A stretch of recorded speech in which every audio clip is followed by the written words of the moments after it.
pagkakataon talaga na sinusunod natin dito. Dito lang tayo. Buti sahig pala masamang panahon. Dito sa bahay.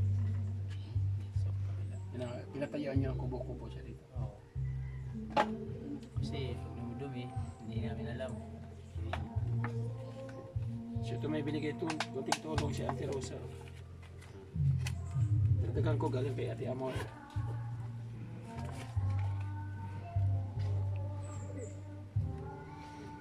Hindi na ulam.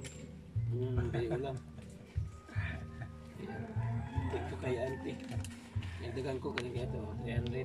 Tapos 200 kay Ate Amor para 500 ha. Pasensya ka na muna kay yan ha. Salamat sa inyo. Sabi nila, pagkabigay mo ng pera, kantahan mo naman to kay Lisa. Sakto may mic ko. Oo. Anong may alay mo na kanta para sa nagbibigay sa'yo ng blessing eh. Para maantig man lang sila doon. Ikaw kung anong kaya mo. Kaya kung ayaw, hindi mo kaya kumanta, si Ate Brenda yung sasalo sa'yo. Apa? At, Nadamay pa ako. wala na. Kaya mo Ate Brenda? Nano? Kanta? Hindi. Ilang una ah. Oh, ito si... Hindi ko marunong kumanta eh. Ha? Hindi marunong Wala ka rin baon? Bullets daw. Wala daw baon na kanta. Patay tayo dyan. So, ayun lang muna maibigay natin tulong. Maraming salamat ha sa pag-aalaga mo sa pamangkin mo. So, wala may ibang gagabay niyan, di ba? Ikaw pa rin talaga ang gagabay niyan. Pangit naman yung pagtabuyan mo yan, di ba? Namang buhay na dito sa bahay. Oo. Kasi wala naman ibang katuon niya. Matanda na yung ano niya, yung tatay niya. Oo, pala. Unawain mo na lang kung bakit hindi nakakapagbigay din na naman. Dapat na huwag tayo nagalit sa ating mga kapatid. Kasi yun ang magbubunga ng hindi magandang pagkakaunawaan, di ba? Kung ano yung pagkukulang, so patawarin na lang natin.